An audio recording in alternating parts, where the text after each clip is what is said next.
Everyone, thank you very much for being here.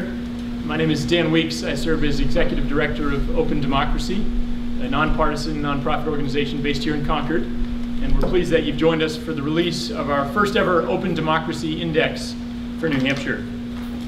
I'm a co-author of the report together with my colleague, Zanny Brown. And many people here and who aren't here this morning have contributed to it over the last 9 months. We're very grateful to them.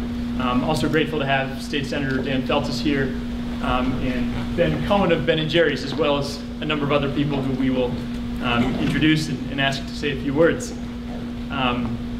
We're here today not to discuss the budget or Northern Pass or Medicaid expansion, as important as those issues are.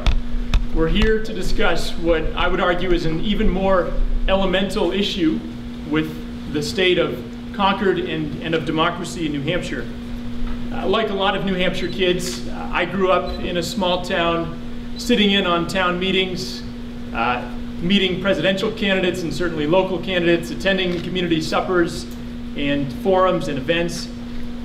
And in high school, I even had the privilege with a number of my fellow students of being part of an innovative civic action project where we learned the importance of voting. We were trained in deliberative democracy. And in the course of that experience, growing up in New Hampshire, I took it for granted that everybody voted, that everybody's voice was heard, and at the end of the day, that everybody was being represented in state government. We're gathered here today because that storybook version of governance in New Hampshire, of representative democracy, is no longer applicable, unfortunately.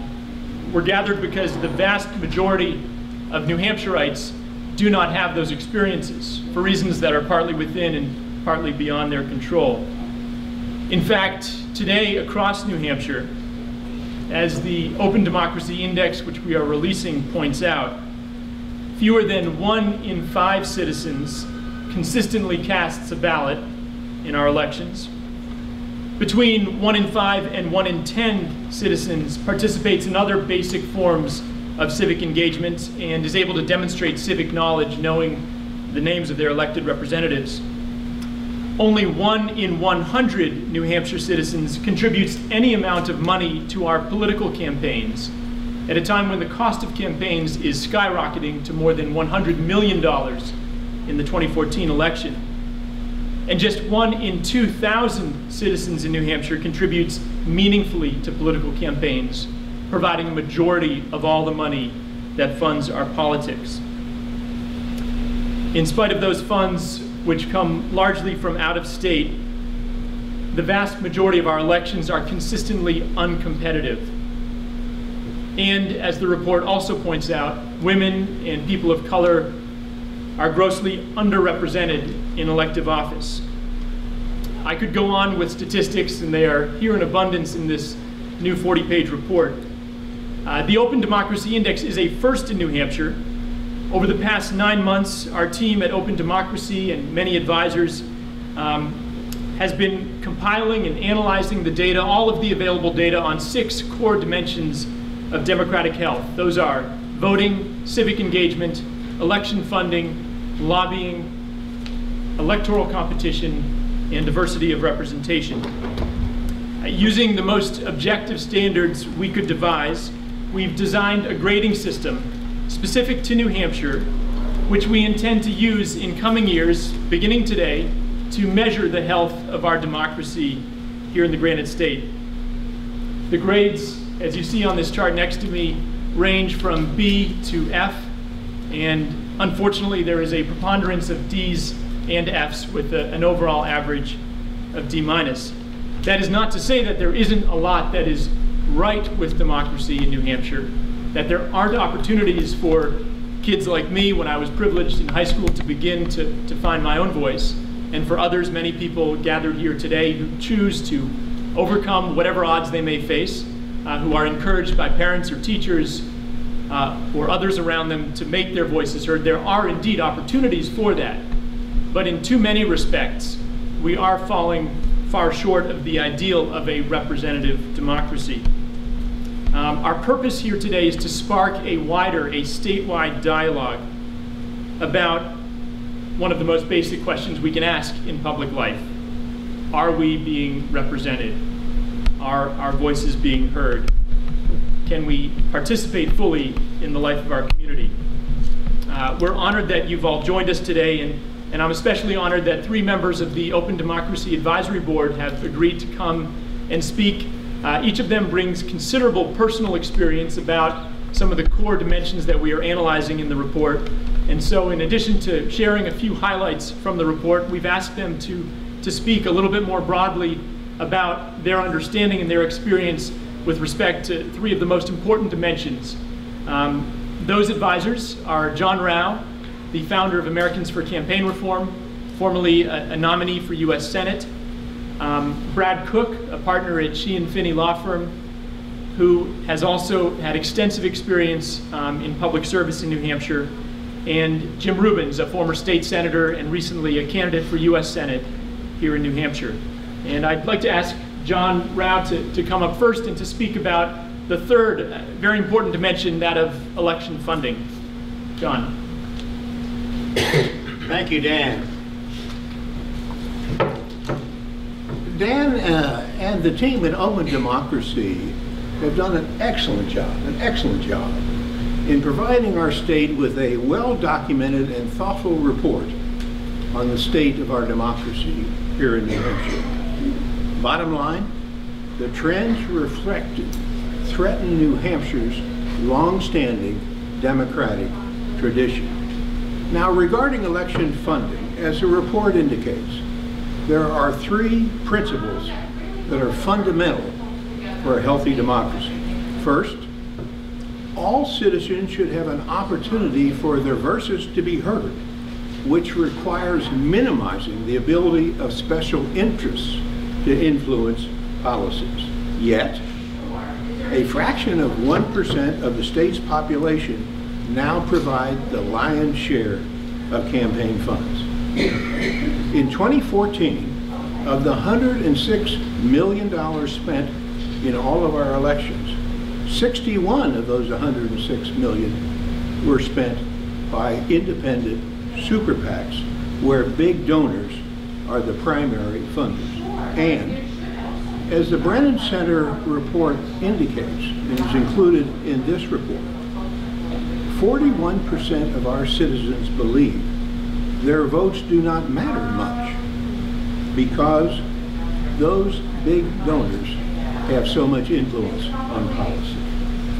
The bottom line, principle number 1, all citizens should have an opportunity for their voices to be heard, is not a reality here in New Hampshire or in the nation. Secondly, in order to attract the very best to run for public office, money should not be a significant barrier. Yet routinely the cost to run tops 6 figures for our executive council and state senate, and 7 figures plus for governor and United States Senate. Those needs to raise that kind of money puts a barrier in front of us in terms of attracting the very best to run for high office in our state. So second, we are not really thereby. We have a barrier today in New Hampshire to finding the very best to service in high office. And third and finally, the system of election funding should minimize the time public officials spend raising campaign money so that they can focus on doing our state's business well. Yet, in response to the unprecedented threat of independently funded attacks, candidates in New Hampshire must devote a large and growing share of their time to raising money from wealthy contributors and special interest groups, and this applies to incumbents also, for when they run for re-election, if they do, rather than spend almost all of their time doing the state's business, they're spending a tremendous amount of time raising money. So on all 3 of the principles, here in New Hampshire and across the country, we're not meeting the standards that we need to. The public is already deeply concerned witnessed a New York Times survey about 5 or 6 weeks ago. First major survey done focused strictly on campaign finance. And in that survey regarding federal elections, 49% of those surveyed wanted the federal finance system, the way we finance campaigns federally, to be rebuilt.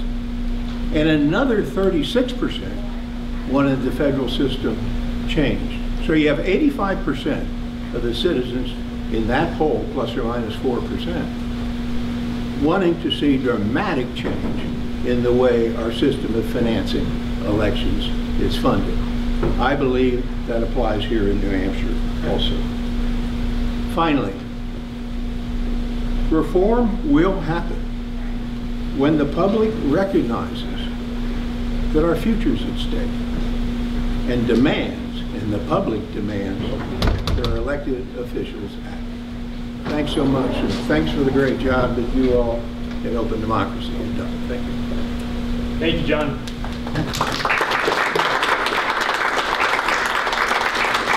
We're very grateful, John, for your long leadership on this issue and for continuing this work. I want to turn next to Brad Cook to speak about lobbying.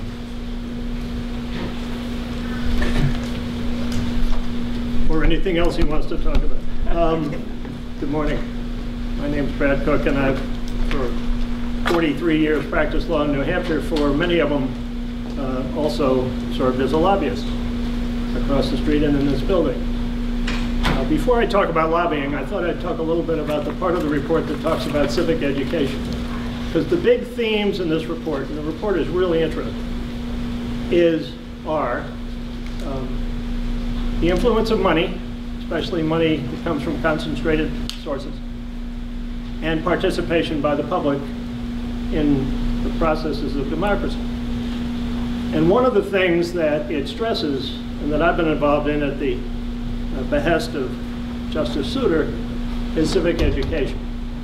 If we don't increase civic education for our young people to know what this process is about, they won't participate in it because they won't realize that it has anything to do with them. And we need, as the report points out, to focus on that to make sure it's done, because as people get educated in civics, they participate more, they vote more, and they vote more intelligently.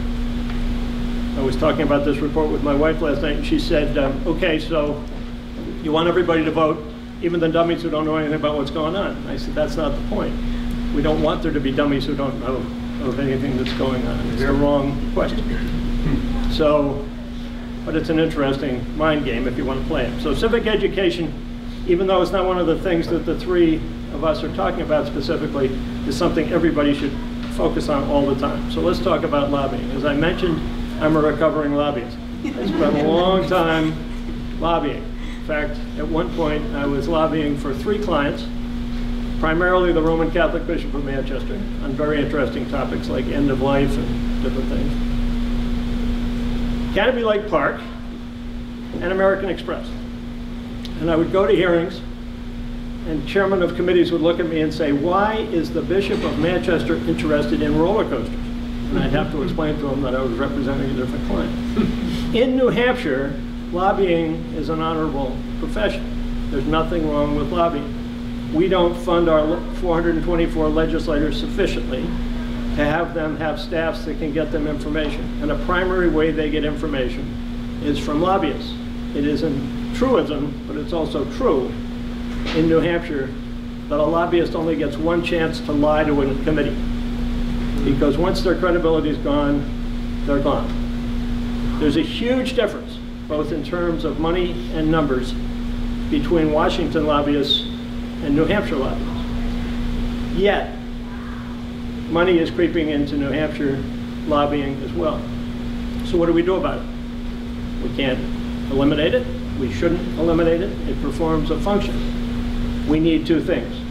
We need transparency, so you know who people are working for.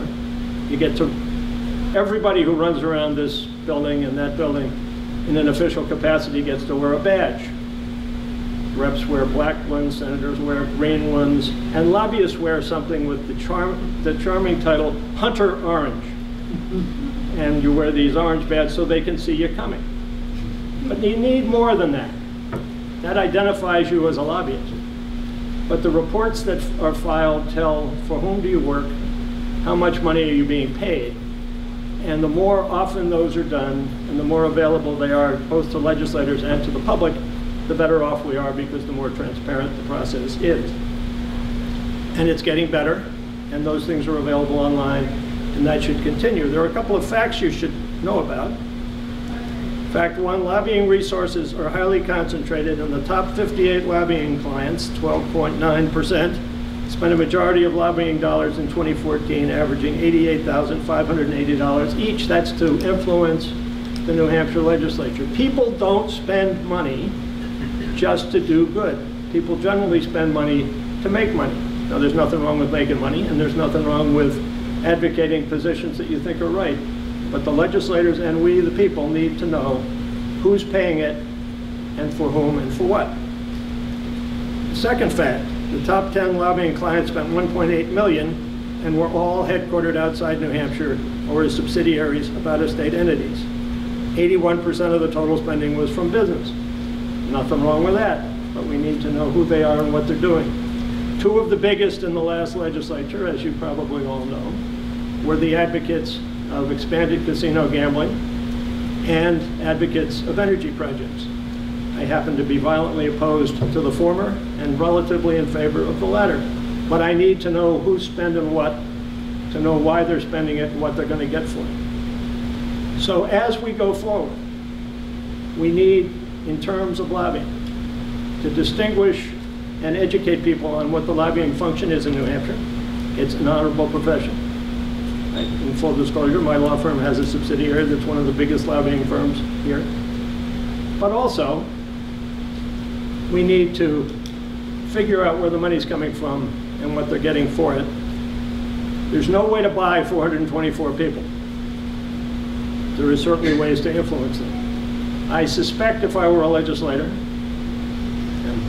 I'm only 67, so I'll probably have that chance someday, everybody else does, but I suspect if I were a legislator and 400 people spontaneously showed up in Concord to advocate one thing or another, I would be more impressed than 35 people with orange badge showing up to advocate a position, because I'd know where they were coming from.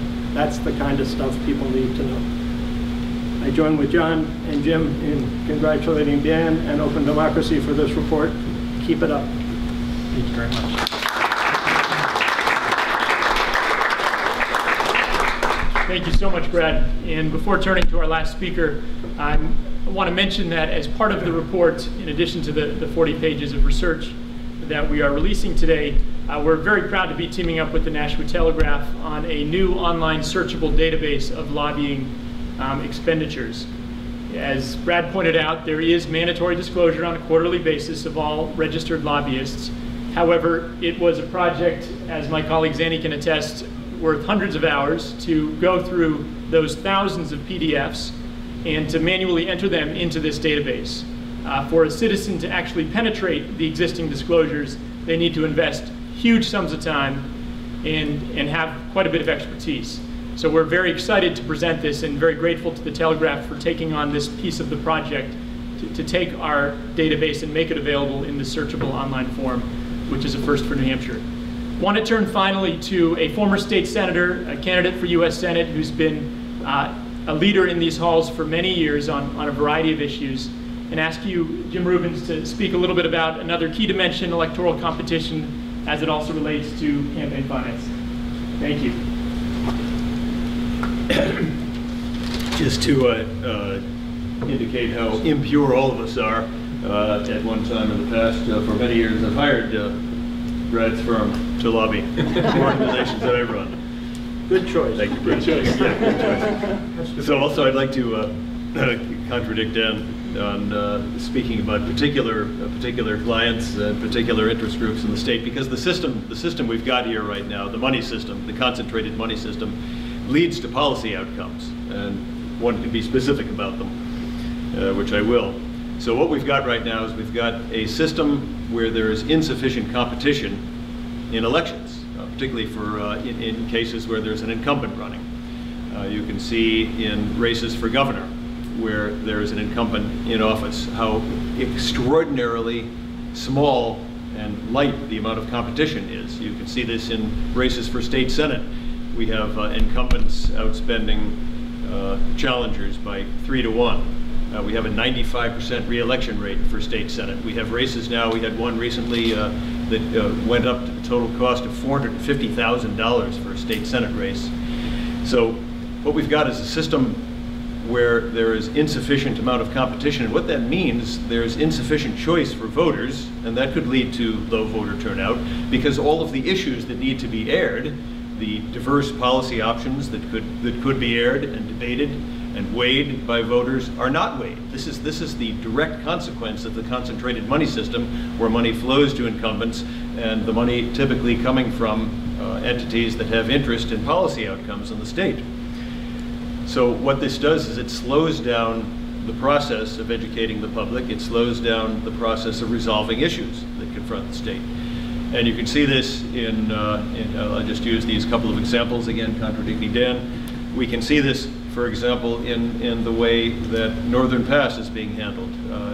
Eversource and its Northern Pass affiliate have spent, I think this is right, Dan, they spent more money than any other entity on lobbying, an out-of-state company. And you can see the effect of this in the way that SEC Site Evaluation Committee commissioners are appointed by the governor and approved by the Executive Council. You can see from this the extent to which things like banning optional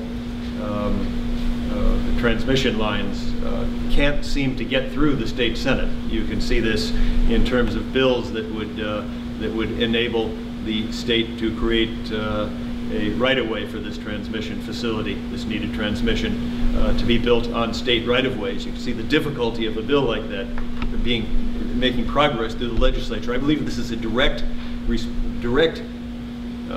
result of the concentrated money system and the lack of competition we see in elections. Again, particularly for governor, executive council, and for state senate when there's an incumbent running. You can see, and I won't go into the details on this, but you see the way the debate is moving on matters of stranded assets for Eversource and its out-of-state owner.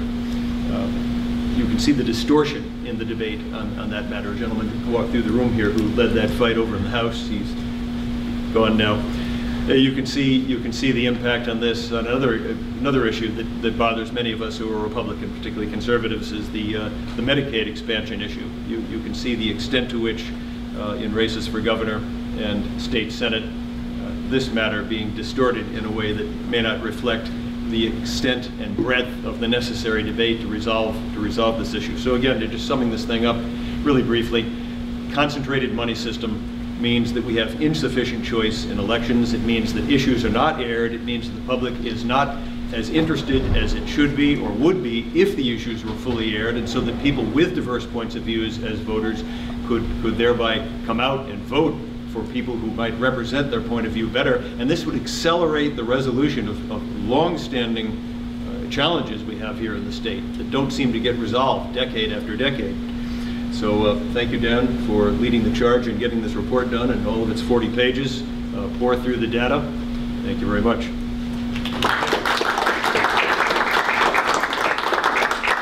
Thank you so much. We'd like to take any questions if there are for any of the speakers. Just before doing so, I want to acknowledge we're very pleased that a handful of organizations that are working on aspects of this challenge have come out this morning. We are not, with this report, recommending a comprehensive agenda for New Hampshire, not at this time. We do think reforms are needed, both in terms of individual practice, encouraging ordinary citizens to get out there and make the extra effort to participate and make their voices heard, and in terms of the democratic process, making it more representative and more open to all voices. We aim with this report to strike a statewide dialogue about the needed reforms, and in the coming year to develop and introduce those.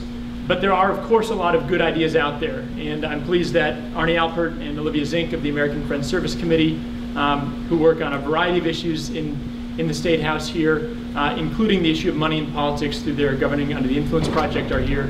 Lindsay Jacobs of People for the American Way, which also works on democracy issues Paula Hodges, America Votes, stepped out, working on similar issues. And again, Ben Cohen, who, in addition to being the co-founder of Ben & Jerry's, leads the Stamp Stampede, which, together with the New Hampshire Rebellion, a part of Open Democracy, has been leading and trying to build a statewide campaign to address the corruption of money in politics. Are there any questions for any of the speakers? Chris. Dan, you said that this is obviously the first of its kind index. Where do you see this going in the next 10 years? Is this something you hope to update annually to see how there's been progress on these issues of democratic health in the state? Thanks for that. We do indeed hope to update it on a biannual basis in the aftermath of each election. A lot of the data are election specific, so it would be every 2 years after the election. We hope, as you see here, we've provided a baseline. We've tried to come up with the most objective standards we could for measuring the health of democracy, and then we want to look at how we progress over time. The purpose isn't to compare to other states. In some cases we perform favorably, in other cases not so favorably, but we should be concerned in absolute terms about the health here. So creating this standard at this point in time and then being able to track it over time is our purpose, yeah. Yes, sir. I recently was looking at vote totals for the state senate, and I was struck with how many districts were non-competitive. I'm really wondering to what extent gerrymandering may be involved in New Hampshire, and whether we're starting to work on ways to try to get rid of it. You are quite right in terms of the relative lack of electoral competition.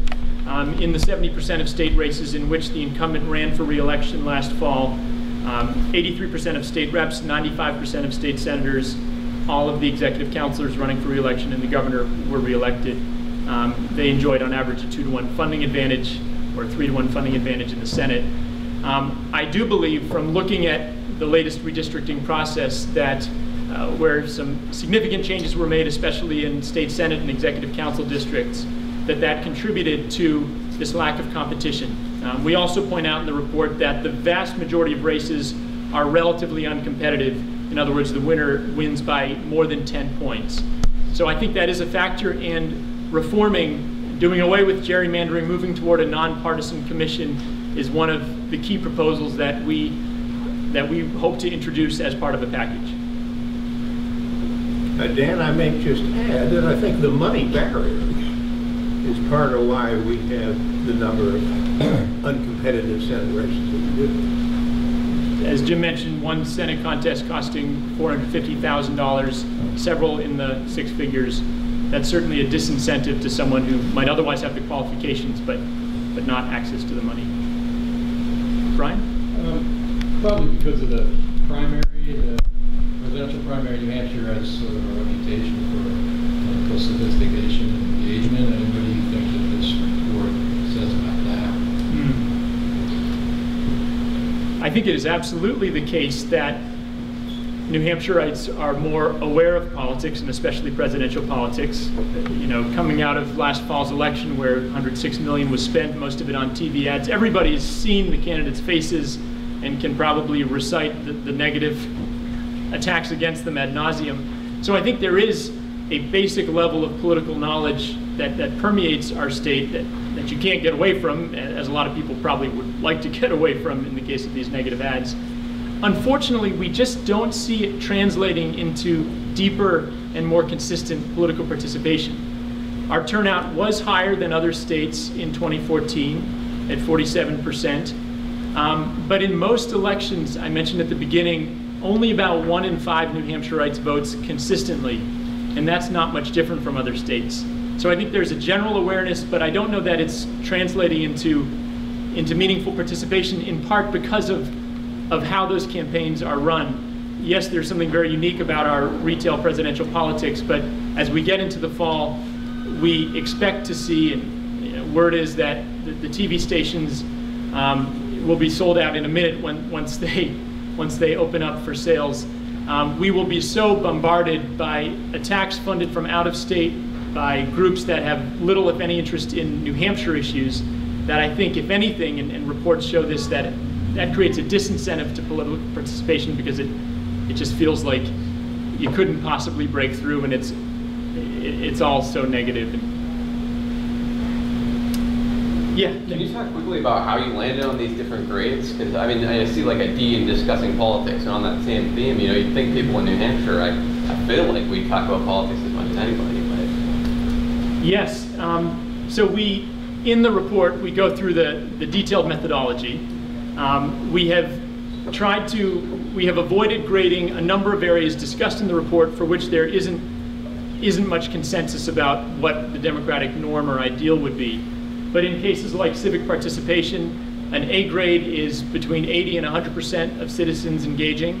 Same with voting. A B grade would be between 60 and 79% and on down in 20-point increments.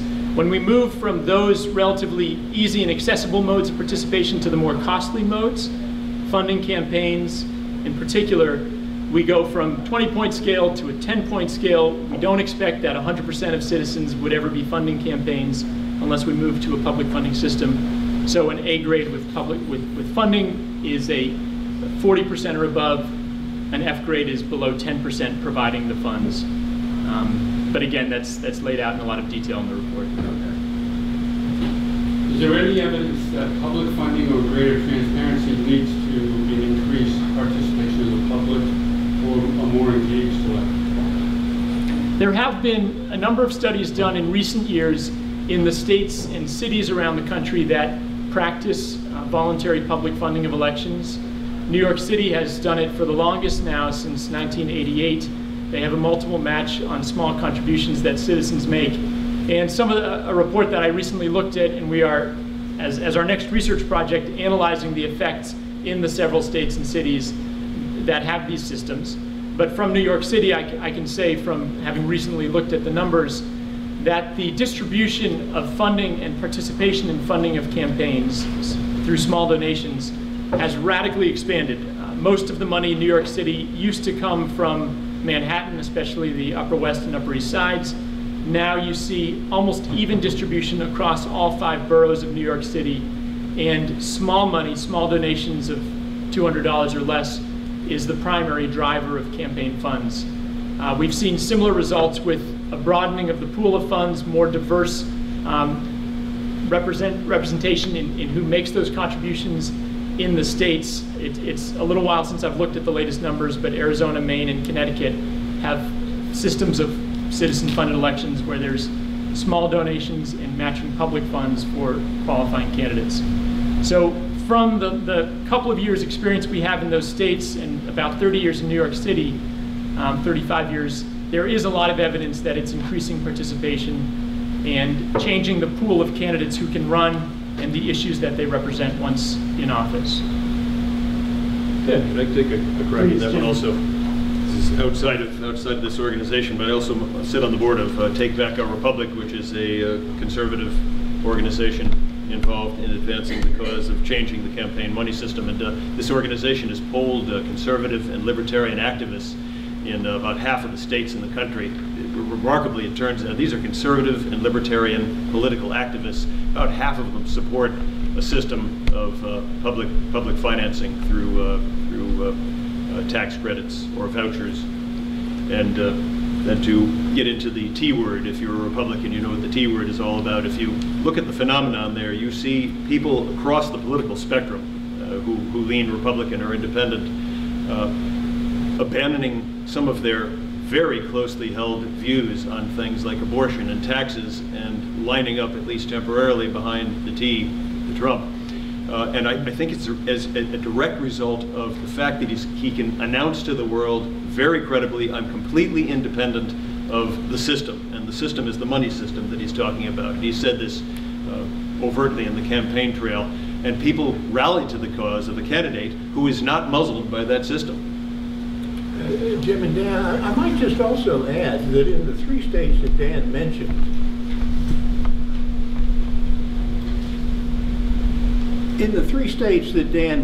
that have public matching funds for small donations, namely Maine, Arizona, and Connecticut, survey after survey is showing that across the board the citizens are extremely pleased with their system. And I think we can get some confidence from that as to what that kind of system would mean here in New Hampshire. a final fact worth mentioning about those systems is that the vast majority of candidates have chosen to opt in, even though it's voluntary. They have the right to raise money privately, but they see a benefit because the public is demanding it of them, and because it takes them out of the money system and to a system that's much more representative of their constituents. I would simply add once again that we are not ready at this time to unveil an agenda. We want that to be the product of a statewide dialogue, and one way that will begin starting this fall is through HB 304, which was passed and signed, which creates a study committee to look at modernizing our election system. And that was passed with bipartisan support here in the state legislature, and we are very hopeful that through that study process we will be able to devise a whole package of reforms that can address the deficits that this report points out. Any last questions? Yes, how about calling on all candidates to refuse PAC money, legal bribes from political action committees, and working to make PACs turn them from an asset to the candidates to a liability? The more PAC money they take, the more corrupt they are. Thanks very much for that. And we would love to see them all do that, and we challenge them all to do that. At the same time, we recognize that the system as it is today is highly dependent on PAC money. The 61 million out of 106 million spent in New Hampshire, that was super PACs. They have, as the Supreme Court currently understands it, the right to spend that money to directly influence elections. There is an effort in New Hampshire, SB 136, which calls on Congress to address Citizens United and to change that so they don't have that right. That bill, SB 136, did get unanimous approval in the state Senate here in New Hampshire, and it is pending in the House. It's been retained in House committee and will be taken up this fall. So that is one response, and it's worth mentioning, as Lindsay Jacobs knows well, 69 New Hampshire towns have passed similar resolutions calling on Congress to amend the Constitution. So there is a lot of public groundswell for that kind of change. Any final questions or comments from our speakers? I want to again acknowledge Zanny Brown, who spent countless hours crunching numbers, as well as some of our wonderful summer fellows, Taisuke and James, who are also very involved in data analysis. Questions, please come to Zanny or me, and thank you again so much for being here. We have some copies of the report here.